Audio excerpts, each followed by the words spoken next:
Welcome back, everyone, to another deep dive. Today, we're going to be tackling a case file that is really straight out of a true crime novel. It's a murder investigation, and it spirals into this whole double homicide situation with a crazy family connection at its core. Yeah, it's pretty wild. And our source material for this deep dive is a podcast episode, and it's definitely packed with twists and turns. Buckle up, everybody. So, what makes this case so fascinating? Well, I think one of the things is how this bitterness of a custody dispute, how it seems to fuel so many of these really tragic events. Yeah. It just underscores, how these personal conflicts can escalate in these really unpredictable ways. Absolutely. Okay, so let's set the scene. November 2001, Chestnut Hill Township, Pennsylvania. Okay. Our story begins with Benjamin Amardo. He was a well-liked guy, and despite some mental health struggles, he was known for his kindness and community involvement. And that's something that's important to keep in mind because his history of mental health issues that initially led investigators to believe that his death might have been an accident or even suicide. Right. It seemed like a pretty open and shut case. But then there's a twist. Dun-dun-dun. Investigators found a bloody boot print near Ben's body. And here's the thing, Ben was wearing sneakers when he died. So that bloody boot print changed everything. It immediately introduced the possibility of foul play and kind of shifted their focus from suicide to homicide. So who becomes the prime suspect in this case? Well, it's Ben's ex-partner, Cheryl Canuncle. Okay.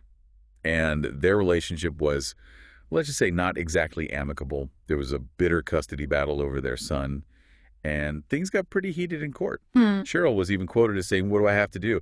F.A. kill him to get him to leave me alone." Yikes. Yeah, so that outburst, along with, accounts from other people who knew Cheryl, suggested that she had, a lot of resentment toward Ben. It certainly made her a person of interest. Right. But investigators needed more than just angry words to connect her to the murder. Of course. So initially, there wasn't any physical evidence tying Cheryl to the crime scene. But then the plot thickens. Two individuals, April Steinhauser and Nate Levins, come forward claiming that Cheryl tried to hire them to kill Ben. This was a significant development because even if there wasn't direct evidence linking Cheryl to the murder scene, there was still, the possibility of a solicitation to commit murder charge. Right. Which could still stick. It's a legal strategy that focuses on the intent to have somebody killed, Okay. even if the murder itself wasn't carried out by the person who did the soliciting. That makes sense. So it seems like a pretty solid case against Cheryl, right? Well, not so fast. Yeah. You see, April and Nate were known to have their own share of issues, and their credibility quickly came into question. Ah, okay. Both of them had a history of drug use and run-ins with the law, Yeah. so their claims were met with a lot of skepticism. Right. Was this a genuine murder-for-hire plot, or are they trying to capitalize on the situation? It was a classic he said, she said scenario, Oh, man. which made it incredibly difficult to determine the truth. And to make things even more complicated, for the next 18 months, the investigation stalled. No new leads, no concrete evidence. It seemed like Ben Amardo's case might go cold. Yeah, but then investigators unearthed this really surprising detail about Ben's life. Okay. What's that? He was actually quite wealthy. Oh, wow. Yeah, this financial revelation kind of shifted the focus of the investigation. Suddenly the potential motive wasn't just about custody, it was about the money, too. Right. And who controlled all of Ben's assets until their son came of age? Cheryl. Talk about a conflict of interest. Yeah, the potential financial gain for Cheryl definitely added another layer of suspicion to her involvement. But without concrete proof, investigators couldn't directly tie her to Ben's death. So Cheryl was arrested, but only for solicitation to commit murder. Right. Not for the murder itself. It seemed like justice for Ben Amardo was slipping away. But this isn't where the story ends. Ben Amardo's case is going to become entangled with another tragedy, and it's going to send shockwaves through the investigation. Oh boy, this is getting good. So we left off with Cheryl under arrest for solicitation to commit murder, but Ben Amardo's murder still unsolved. Right. Now let's fast forward a few years to May 2004, and our focus shifts to Pike County, Pennsylvania, where another really tragic story unfolds. Yeah, this is a pretty heartbreaking part of the case. We're introduced to Kristen Fisher and her 7-month-old baby Kai, who were found dead in their home. Oh my gosh. And, initially it looked like a murder-suicide, but something just didn't add up. What kind of inconsistencies are we talking about here? Well, for one thing, the scene seemed really staged. Like the rope that was supposedly used to hang Kristen wasn't tied securely enough. There was too much slack for it to have been effective. Oh, wow. It really pointed toward this deliberate attempt to cover up a homicide. So somebody was trying to make it look like Kristen took her own life and her baby's? That's chilling. And I bet you there's a custody battle involved here too, right? You're catching on. Kristen's ex-boyfriend, Gregory Rowe, had been fighting her tooth and nail over child support payments for their daughter Kai. Oh no. And guess what? Their next court date was scheduled for the day after the murders. Wow, that's eerily similar to Ben Amardo's case, where his death occurred right before a scheduled custody hearing with Cheryl. It seems like more than a coincidence. Yeah, the timing is definitely suspicious. But it gets even more disturbing. Days before Kristen and Kay were killed, Gregory actually left this chilling voice message on Kristen's phone. Oh gosh. And in this message, he explicitly threatened to kill her if she didn't stop pursuing child support. So I'm guessing this voice message pretty much sealed the deal on Gregory being the prime suspect. But you said there was this twist that connects this case back to Ben Amardo. Right, this is where it gets really interesting. Remember Cheryl Kungle, Ben's ex, who was arrested for solicitation to commit murder? Uh-huh. Well, Gregory Rowe is her son. Hold on. So we have two mothers both facing accusations of murder and a son caught in the middle. This case just got a whole lot more complicated. Absolutely. This family connection really threw a wrench in the investigation. You know, it wasn't just two separate cases anymore. It was like this tangled web of potential motives and influences. Right. And investigators had to ask themselves, was there some kind of pattern of violence within this family? Was Gregory's alleged crime somehow connected to his mother's actions? I can't even imagine what was going through their minds at this point. Yeah, it's like a true crime jigsaw puzzle, and they're just starting to find the corner pieces. Exactly. So as they dug deeper into Gregory's life, the evidence against him in the Fisher murders started to pile up. Like when he was informed about Kristen and Kay's deaths, he seemed oddly detached, almost emotionless.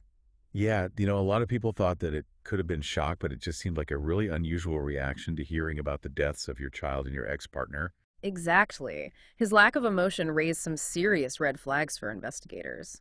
They started looking for anything that could place Gregory at the crime scene, and it wasn't long before they found something.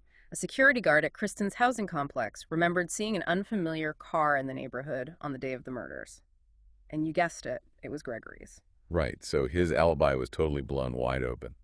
And I'm guessing that the staged suicide didn't hold up under closer scrutiny either. Not at all. Remember that rope that wasn't tied properly? Well, it turned out to be a crucial piece of evidence. The police actually discovered that the rope used to strangle Kristen was purchased at a local hardware store just a few miles from the crime scene. And who should walk into the story but Gregory's girlfriend, Rachel? Oh boy, here we go. Yeah. I'm guessing she confirmed that he bought the rope. Not only did she confirm that he bought the rope, but she also revealed that Gregory had asked her to search for instructions on how to tie a hangman's noose. Jeez. It became clear that he had planned this whole thing, you know? Oh my gosh. Yeah, it's pretty bad, but there's more. The investigation into Gregory took this dark turn when police searched his computer and they uncovered something that was totally unrelated to the murders, but equally disturbing. They found child exploitation material. Wow, that is heavy. It really paints a disturbing picture of Gregory. It does. It makes investigators wonder, did this disturbing material reveal a pattern of behavior that extends beyond the murders? Was there something even darker going on? So with all of this evidence mounting against him, including the child exploitation material, Gregory was arrested not just for the double homicide, but for possession of illegal content as well. Right, but remember that letter that Gregory wrote to his girlfriend from jail? That's where things take a shocking turn, and Ben Amardo's case is suddenly thrust back into the spotlight. Okay, this is where I'm on the edge of my seat. What did that letter say, and how did it impact both of these cases? Okay, so we left off with Gregory behind bars and this bombshell letter that he wrote to his girlfriend, Rachel. This is where the case takes a really unexpected turn. What did that letter reveal? Well, in a desperate attempt to, deflect blame, Gregory actually accused his own mother, Cheryl, of orchestrating the murders of Kristen and Kay. What? He claimed that she manipulated him into buying the rope and even researching how to tie a hangman's noose. It's a pretty shocking accusation. So he's basically throwing his mother under the bus to save himself.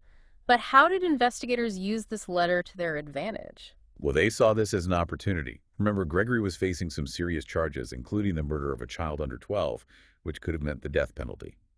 So investigators used the letter as leverage, suggesting that if he cooperated and revealed what he knew about Ben Amardo's murder, they might be able to help him out with his current charges. That's a high-stakes gamble. Did Gregory take the bait? He did. Faced with the possibility of execution, Gregory confessed to his involvement in Ben's murder, claiming that he acted as the getaway driver for his mother.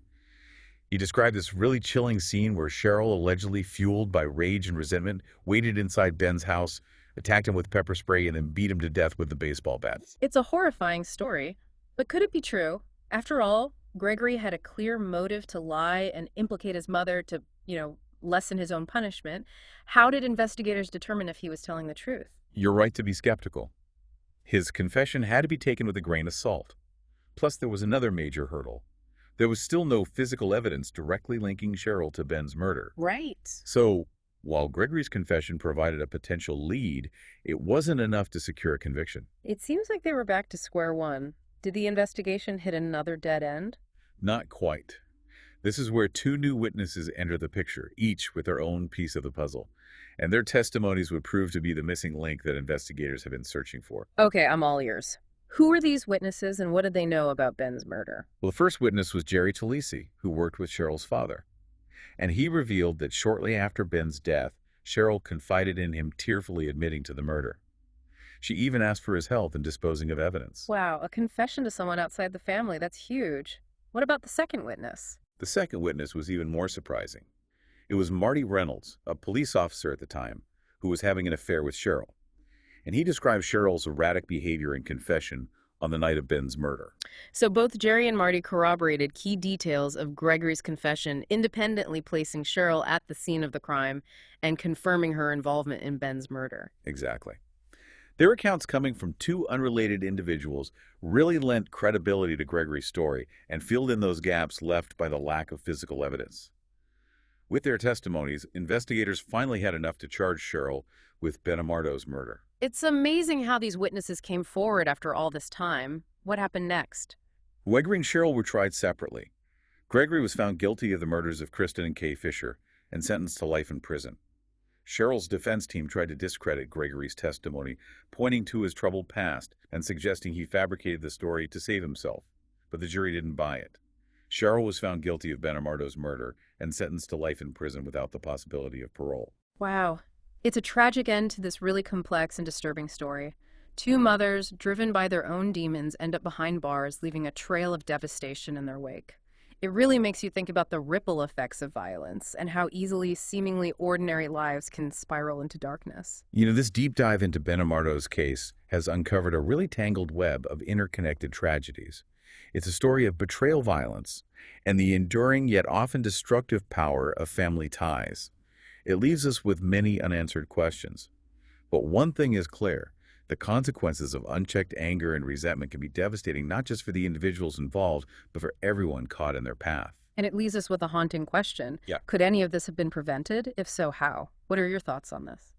It's difficult to say for sure, but perhaps earlier intervention in the custody, disputes access to mental health resources, or simply a greater awareness of the warning signs of escalating conflict could have made a difference.